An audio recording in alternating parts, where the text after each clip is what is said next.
pessoa portadora de autismo tem direito a receber o LOAS, o benefício assistencial?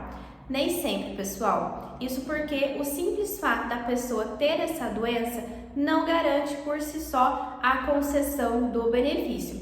Além de ter uma doença que gere impedimentos de longo prazo, é preciso comprovar outros requisitos. Então, se você quer saber quem tem direito a receber o LOAS, o benefício assistencial, quais são os requisitos, onde pedir, assiste o vídeo até o final que eu posso tirar todas as suas dúvidas. Meu nome é Mariane Serrano e eu sou advogada especialista em Direito Previdenciário. Então vamos lá, galera, mas antes de começar esse vídeo, já se inscreve no canal, ativa o sininho de notificação. Nós temos vídeos toda segunda-feira, sempre às 11h30 da manhã, então não perca. E é claro, já deixe seu like, a sua curtida também nesse vídeo para eu saber que esse é um conteúdo relevante para você e que você também tem interesse em saber mais sobre ele. Respondendo então a pergunta do começo do vídeo. Por que mesmo a pessoa tendo autismo, nem sempre ela vai conseguir receber o LOAS? Porque para a concessão do benefício assistencial, o benefício de prestação continuada, que mais popularmente é conhecido por LOAS, já que está previsto na Lei Orgânica da Assistência Social, é necessário comprovar que a pessoa tem uma deficiência ou que ela completou 65 anos de idade, além também de demonstrar a baixa renda do grupo familiar. Então, se essa pessoa tem o autismo, mas o autismo não gera impedimentos de longo prazo, nós sabemos que essa doença ela tem vários graus. Então, se a pessoa de repente tem esse autismo, mas num grau mais leve, que não gera impedimentos de longo prazo, não impede essa pessoa de conviver em sociedade, desenvolver sua atividade de trabalho, por exemplo, ela não vai ter direito ao benefício. Então, o primeiro ponto, o Estatuto da Pessoa com Deficiência, ele alterou o conceito de portador de deficiência em 2015 e ampliou. Então, não existe uma lista de doenças específica que caracteriza a pessoa como sendo deficiente ou não. Não é o simples fato dela ter, de repente, tido uma amputação do membro ou ela não enxergar que vai caracterizar ela como deficiente. O que vai comprovar a presença da deficiência, então, é comprovar que essa doença gera impedimentos de longo prazo de natureza física, mental, intelectual ou sensorial que impede a participação plena e efetiva dessa pessoa em sociedade em igualdade de condições com as demais pessoas. Então, a gente pode analisar essa presença de deficiência comparando, por exemplo, que uma criança de 8 anos de idade que não tem, de repente, o autismo normalmente costuma fazer, costuma ter uma facilidade maior de aprendizado, já está em determinado ano escolar, que aquela criança com autismo está tendo dificuldade. Quais são as diferenças para a gente comprovar o que essa doença gera de impedimentos na vida da criança. Lembrando que não é só a criança que vai receber o benefício, desde que ela comprove que essa doença gera um impedimento de longo prazo, ela vai ter direito.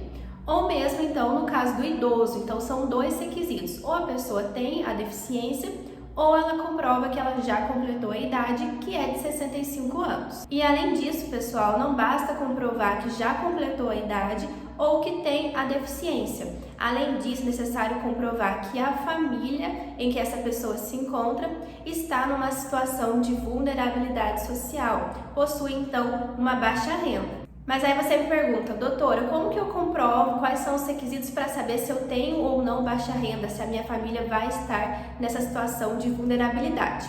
Bom, pessoal, atualmente para o INSS, essa comprovação é feita através da inscrição no Cadastro Único do Governo Federal, que é feito no CRAS. E pela lei, considera-se então pessoa de baixa renda aquela que, somando a renda de todas as pessoas que moram na casa, dividindo pela quantidade de pessoas, essa renda não pode ser mais que 1/4 salário mínimo. Peraí que ficou um pouco complicado, né? Eu vou explicar. Então, por exemplo, no caso da Dona Maria, ela tem a sua família, que é composta por ela, seu esposo e 2 filhos, a Ana e o Pedro. E ela acabou de pegar um documento do médico falando que o Pedro é portador de autismo. Nesse caso, a renda da família dela é apenas oriunda do salário que seu esposo recebe. Por isso, pegando um salário mínimo, dividindo pela quantidade de pessoas que moram na mesma casa, a renda de cada um sai por um quarto salário mínimo. Nesse caso, o benefício poderia ser concedido. Nesse caso, o Pedro, comprovando a deficiência, então, teria direito ao benefício. Lembrando, pessoal, que não é o simples fato da pessoa morar na mesma casa que, para fins do requerimento de benefício assistencial, ela vai ser incluída no grupo familiar. A Lei 8.742 de 93, que é a lei que regulamenta esse benefício, aponta quais são os integrantes do grupo familiar, que são o cônjuge ou o companheiro, os filhos menores de 21 anos solteiros e não emancipados e os irmãos. Então é muito importante ficar atento a quem de fato faz parte do grupo familiar para calcular então essa renda, porque pode ser que essa pessoa resida no mesmo teto, mas para fins de requerimento de benefício assistencial, a renda dela não pode ser incluída. E aqui, pessoal, já vai um grande pulo do gato. Se mais de uma pessoa naquela casa preenche os requisitos, seja pela deficiência ou pela idade, não há impedimento de receber esse benefício, duas pessoas da mesma família. Isso porque, se nós já temos uma pessoa do grupo familiar que recebe esse benefício, essa pessoa e a renda dela não pode ser computada. É como se essa pessoa não existisse para fins de requerimento de benefício. E chegam muitos casos aqui no escritório de pessoas que têm um benefício negado porque outra pessoa da família já recebe. E isso não pode acontecer. Uma grande dica, né, pessoal? Mas então você pergunta, doutora, eu já vi que eu tenho os requisitos. Eu tenho ou a idade ou a deficiência e também a minha família está numa situação de baixa renda. Como eu vou fazer para solicitar o benefício? Então já pega um papel, uma caneta e anota aí. Atualmente, para requerer esse benefício, o beneficiário vai ter que solicitar através do portal do Meu INSS ou pelo 135. E esse requerimento vai correr à distância. No caso do BPC, do LOAS para o deficiente, vai ser marcada uma perícia médica com o perito do INSS e é aí que vai ser analisada se ele tem ou não a condição de deficiente. É muito importante, então, que essa pessoa tenha um relatório médico recente, além de exames e receitas que vão demonstrar de forma detalhada qual é essa incapacidade, essa limitação que a doença está gerando. Isso porque a perícia do INSS é rápida e, na maioria das vezes, principalmente se tratando de doenças psicológicas, o perito não vai conseguir analisar de forma tão profunda aquela pessoa. Então, muitas vezes as pessoas têm o benefício negado, não porque não têm direito, mas porque não levam a documentação correta. Então, é muito importante que a pessoa que vai passar por perícia médica, que precisa comprovar essa deficiência, na hora do requerimento, leve os documentos o mais completo possível, principalmente se tratando de doenças psíquicas que tenham um laudo médico detalhado, explicando quais são as limitações, as dificuldades, os medicamentos que a pessoa toma, há quanto tempo que ela já está em tratamento, que aí o perito vai conseguir identificar se há ou não uma deficiência.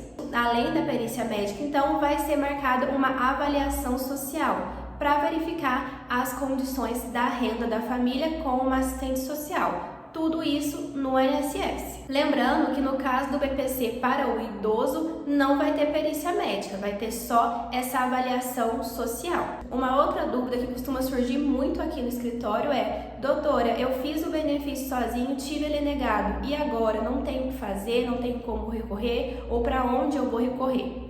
Então, bom, pessoal, nesse caso, se você já deu entrada no requerimento do benefício e ele foi negado, você vai ter duas opções.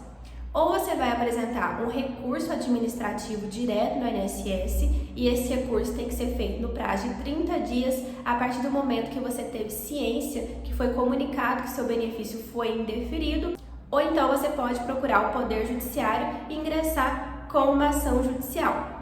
No caso da ação judicial, em se tratando do benefício assistencial, será marcada então uma nova perícia com o médico, uma avaliação social com o assistente social que vai até a sua casa para verificar todas as questões de comprovação do requisito.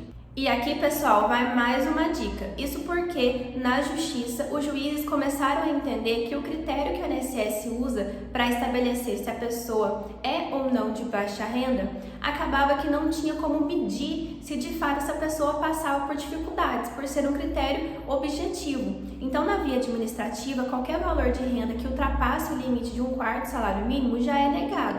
mas na justiça os juízes costumam ser mais flexíveis com relação a isso, ao ponto de considerar até meio salário mínimo e analisar outras circunstâncias que podem comprovar que essa família está incluída numa situação de vulnerabilidade, como por exemplo, a cidade em que a pessoa mora, o bairro, quais são os gastos da família, se tem gastos com medicamento por conta da deficiência, se tem que ter um transporte específico ou se usa transporte público, alimentação, vestuário, outras diversas situações que podem interferir na família e sim considerar ela como de baixa renda para fins de concessão do benefício. Bom, pessoal, era isso que eu queria falar com vocês hoje.